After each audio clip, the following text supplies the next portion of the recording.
Diabetes کیا ہے اور اس کی ٹائپس کیا ہیں؟ ذیابیطس بھی لوگ اس کو کہتے ہیں، شوگر بھی کہتے ہیں، ہم میڈیکل ٹرمز میں اس کو ڈائبٹیز بھی کہتے ہیں. یہ سارے ایک ہی بیماری کے نام ہیں. تو اس کی مختلف جو اقسام ہیں، ٹائپ 1 ڈائبٹیز ہے، ٹائپ 2 ڈائبٹیز ہے، کچھ موڈی کے نام سے ہے، maturity onset diabetes of young hood کہتے ہیں اس کو، اور اس کے علاوہ 4 نمبر پہ جسٹیشنل ڈائبٹیز سب سے امپورٹنٹ ہے. اس میں پھر ڈفرینٹ چیزیں آ جاتی ہیں کہ ان کی ایج ڈفرینٹ ہے، کب وہ اسٹارٹ ہوتی ہے، اور اوبیسٹی کا کس سے تعلق ہے، پریگنینسی کا کس سے تعلق ہے. میجر جو اس کی ٹائپس ہیں یہ 4 ٹائپس ہوتی ہیں. تو مجھے یہ بتائیں کہ اس کے سمٹمس کیا ہیں، کہ اگر عام انسان اگر اسے نہیں ابھی تک پتہ کہ وہی اس کے باڈی کے اندر کوئی چینج آ چکا ہے، کوئی ڈیزیز بن چکی ہے، وہ شوگر سے گزر ہے، تو اس سے کیسے پتہ چل سکتا ہے کہ بھئی اگر یہ سمٹمز آپ کی باڈی میں آپ کو نظر آ رہی ہیں تو آپ ایک دفعہ ٹیسٹ کروا لیں اور آپ کو پتہ چل جائے کہ کہیں آپ کو ڈائبٹیز تو نہیں ہو گئی؟ اچھا، یہ بہت ہی امپورٹنٹ آپ کا سوال تھا. اس کے اندر میں آپ یہ اضافہ کرنا چاہوں گا کہ اکثر ہمارے پاس ایمرجنسیز کے اندر پیشنٹ جو ہیں وہ پریزنٹ کرتے ہیں کوما کے ساتھ. تو جب ہم ان کی تھوڑی انویسٹیگیشنز کرتے ہیں، پتہ چلتا ہے کہ ان کو ڈائبٹیز چل رہی تھی، انہوں نے اس چیز پہ کوئی پے ہیڈ نہیں کیا اور اب وہ اس کی کمپلیکیشن کے ساتھ پریزنٹ کیے ہیں. اب میں آپ کے سوال کی طرف آتا ہوں کہ اس کے اندر پولی یوریا مطلب یورن کا بہت زیادہ آنا، پیاس کا بہت زیادہ لگنا، بھوک کا بہت زیادہ لگنا، ایک دم سے آپ کا ویٹ لاس ہو جانا، اور ایک دم سے آپ کے اور باڈی کے میٹابولک چینجز کی وجہ سے آپ کا سٹمک ڈسٹرب ہونا، دل کی کوئی پیچیدگی آ جانا، یہ ساری وہ چیزیں ہیں جو کہ اس کی سمٹم آ سکتی ہیں ڈائبٹیز کی. خدا را جتنے بھی لوگ، بے شک وہ ینگ، یہ ضروری نہیں ہے کہ یہ بڑے لوگوں کی بیماری ہے، آپ 50 کراس کریں گے. یہ ہماری سوسائٹی کا المیہ ہے کہ وہ کہتے ہیں کہ ہم نے 40-50 تو جینا ہے، اس کے بعد بیماریوں کو بھی ڈیل کر لیں گے. لیکن انفارچونیٹلی اب جو پیشنٹس آ رہے ہیں ان کے اندر بیماریاں بڑی پروگریسو نیچر میں آگے جا رہی ہیں. اب جس طرح ٹائپ 1 ڈائبٹیز ہے، اس کا پیشنٹ جو ہے آپ کو یہ 15 ایئر میں بھی مل سکتا ہے، یہ 10 ایئر میں بھی مل سکتا ہے، یہ پیدا ہونے کے بالکل ساتھ بھی اس کی سمٹم آ سکتی ہیں. تو یہ ساری چیزیں جو والدین جن کے بچے گھر میں ہیں، جن کو ایکسیسو تھرسٹ، پیاس بہت زیادہ لگ رہی ہے، وہ کھاتے بہت ہیں لیکن اس کے باوجود ان کا ویٹ لوز ہو رہا ہے، ویٹ بالکل بڑھ نہیں رہا ہے، اور رات کو بے تحاشا دفعہ ان کو اٹھنا پڑتا ہے کہ یورن کرنے کے لیے. تو ان کو چاہیے کہ ایک دفعہ ڈاکٹر کے پاس جا کے اپنے بچے کا، جو بڑے لوگ بھی ہیں ان کو بھی اپنی شوگر کا ایک دفعہ ٹیسٹ ضرور کروائیں. آپ نے جیسے بتایا کہ ایک تو یہ سمٹم ہے کہ آپ کو پیاس بہت لگ رہی ہے اور آپ کو یورین بھی بہت زیادہ ایکسیسو اماؤنٹ میں آتا ہے. تو مجھے یہ بتائیں کہ آبویسلی اس کا واٹر انٹیک جتنا زیادہ ہوگا تو وہ اس کو واش روم بھی اتنی زیادہ ٹائم جانا پڑے گا. تو اس کے علاوہ کوئی ایسی سمٹم ہے جو تھوڑی ویئرڈ ہو، جو مطلب ہر انسان کو نہ ہوتی ہو، لیکن اگر اس کی باڈی میں وہ چینج آ جائے تو اسے کلک کر جائے، اس کا مائنڈ اسٹرائک کر جائے کہ نہیں یہ خطرے والی چیز ہے، اس سے ہو سکتا ہے میری باڈی میں کوئی ڈیزیز. جب آپ نے پانی زیادہ لینا ہے تو آپ کو یورن الٹیمیٹلی زیادہ آنا ہے. یہ ایک ہیلدی ایکٹیویٹی ہے جو کہ ڈاکٹر ریکمینڈ بھی کرتے ہیں کہ آپ پانی کا استعمال زیادہ کریں تاکہ کڈنی کی فلٹریشن بڑھے. لیکن جس بندے نے پانی کا استعمال ہی نہیں کیا لیکن پھر بھی اس کو 7 to 8 ٹائمس یا 5 to 6 ٹائمس پر نائٹ یا پر ڈے اس کو یورن آ رہا ہے، اس کا مطلب وہ ڈی ہائیڈریشن میں جائے گا.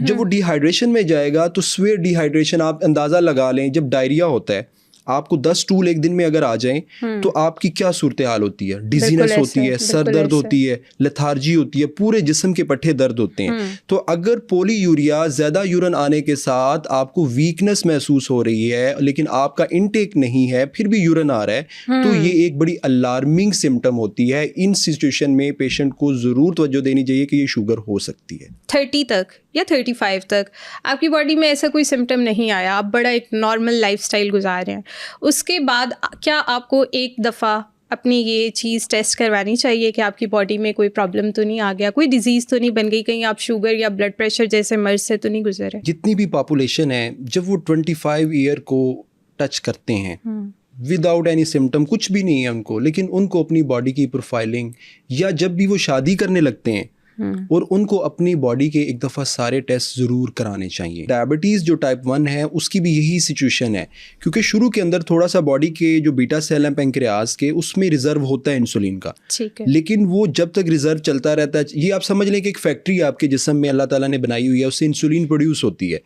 جب ٹائپ 1 کا جو بچہ ہے اس کے اندر اب ڈپینڈ کرتا ہے کہ جب وہ پیدا ہوا ہے بالکل بیٹا سیل اس کے انسولین نہیں بنا رہے، 30% بنا رہے ہیں یا اس کا 10% بنا رہے ہیں. اب جو بچہ بالکل نہیں بنا رہے اس کی سمٹم آپ کو 3 months میں آ جائیں گی، 1 month میں آ جائیں گی، 6 مہینوں میں آ جائیں گی، اس کی سمٹم سامنے آ جائیں گی. جس کا 30% ریزرو ہوگا وہ چلے گا، اس کا انسولین کا ریزرو چل رہا ہے, وہ سمٹم آپ کے پاس اگر 10 سال میں آتی ہیں, اٹ ڈزنٹ مین کہ اس کو بیماری نہیں ہے.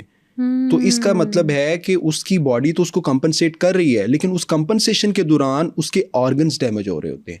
تو اس آرگن ڈیمیج کو ہی ہم لوگوں نے بچانا ہے. میں ہر پیشنٹ کو یہ کہتا ہوں کہ early detection is equal to complete prevention and curation. تو آپ نے اس کی طرف جانا ہے کہ جتنی جلدی آپ کی بیماری پکڑی جائے گی اتنی ہی جلدی آپ چیز سے باہر آ سکتے ہیں. اچھا, ایک ہماری سوسائٹی کا بڑا المیہ ہے جی, وہ کسی ان کی باڈی کسی چینج سے گزر بھی ہوتے ہیں نا, تو وہ خود سے ہی کہہ رہے تھے نہیں سانو کی کچھ بھی نہیں, انہیں میں اے کرنا ہے تو ٹھیک ہو جانا ہے.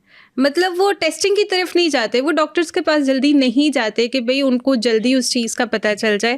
اور اگر پتہ چل بھی گیا ہے, لائک اگر ان کیس کچھ پیشنٹس کو یہ پتہ چل گیا کہ وہ ڈائبیٹک ہے, انہیں تھوڑا پرہیز کرنا ہے, تو وہ پھر بھی اس چیز کی طرف نہیں آتے, وہ میٹھا نہیں چھوڑتے, وہ ان چیزوں سے پرہیز نہیں کرتے. تو ان کے لیے پھر کیا کہنا چاہیں گے؟ اچھا, ہماری سوسائٹی کے اندر بہت متس ہیں, ہم اس پلیٹ فارم سے ہم نے ان متس کو بھی ڈیل کرنا ہے. بالکل. سب سے پہلی مت یہ ہے کہ لوگ کہتے ہیں کہ چینی کھائیں گے تو شوگر ہو جائے گی. ہاں, اس طرح کے بھی لوگ ہیں. کچھ لوگوں کو شوگر ہو جاتی ہے, وہ پھر کسی پیر سے یا کسی عامل سے چینی ہی دم کرا کے کھا رہے ہیں. اچھا, وہ کہتے ہیں جی بابا جی نے اس کے اوپر پھونک ماری ہے اور یہ اس چینی میں شفا ہے. میرا نہ کسی بابے سے کوئی تعلق ہے, نہ کسی اور بندے کے میں اگینسٹ ہوں, نہ ہی میں کوئی اس طرح کی چیز کہہ رہا ہوں. میں صرف سمپل اتنا کہنا چاہتا ہوں, میڈیکل سائنس یہ کہتی ہے کہ چینی جو ہے وہ شوگر بڑھاتی ہے. مجھے تو اتنا پتہ ہے, as a medical student, as a doctor, میں اتنا کہہ سکتا ہوں. خدا را ایسے لوگ جو کسی بھی بندے کے پاس جا رہے ہیں اور ان کو چینی یا گڑ دم کر کے دے رہے ہیں کہ یہ کھائیں اور آپ کی شوگر ختم ہو جائے گی, وہ کہتے ہیں جی آگ کو مٹاتی ہے, پانی اس طرح کا کوئی وہ فارمولہ ان کا ہے. آئی ڈونٹ نو, کہ خدا را ایسے لوگوں سے بچیں. آپ نے بڑی امپورٹنٹ بات کی ہے کہ جن کو ہو گئی وہ اویئر بھی ہیں اپنی بیماری سے, لیکن وہ ان چیزوں سے رک نہیں پا رہے ہیں. ان لوگوں کے لیے میں اس کی پیچیدگیاں ہی بتا سکتا ہوں کہ اس کی اگر شوگر ایک دفعہ ہو گئی ہے تو آپ نے اپنا 3 منتھس کے بعد یا 6 منتھس کے بعد HbA1c لیول, جو کہ سب کو پتہ ہے کہ شوگر کا ایک 3 منتھلی ٹیسٹ ہوتا ہے, وہ آپ نے کروانا ہے. اگر اس کے اندر آپ کی شوگر کنٹرولڈ ہے تو دیٹس گڈ. جو آپ میڈیسن لے رہے ہیں, جو لائف اسٹائل کو جس طرح بھی آپ کنٹرول کر رہے ہیں, وہ آپ کا کارآمد ہے آپ کے لیے. لیکن اگر وہ نہیں ہو رہا اور آپ شوگر بھی لے رہے ہیں تو اس کا مطلب ہے کہ آپ اپنے ساتھ ایک سوسائڈل اٹیمپٹ کر رہے ہیں. میں اس سے بڑا کوئی ورڈ نہیں کہوں گا. اٹس دا سیم تھنگ کہ آپ کسی کو زہر دیں اور پانی میں ملائیں اور اسے کہیں کہ اس میں نے شیزان یا کسی بوتل میں جوس میں زہر ملا دی ہے. وہ کہے جی مجھے پیاس تو لگی ہے, میں نے جوس پینا ہے, لیکن زہر کی خیر ہے. اٹس لائک دا سیم کہ آپ کو شوگر ہے اور آپ پھر اس کی چینی یا دوسری مشروبات جس کے اندر گلوکوز وافر مقدار میں موجود ہوتا ہے وہ بھی استعمال کر رہے ہیں, تو اٹس ایکول ٹو سوسائڈ. تو خدا را ان چیزوں سے پرہیز کریں. باقی اللہ تعالیٰ آسانی کرنے والے ہیں. چیزیں جو ہے نا, آپ کی پرہیز جتنا ضروری ہے شوگر کے اندر, اتنی میڈیسن بھی ضروری نہیں ہے.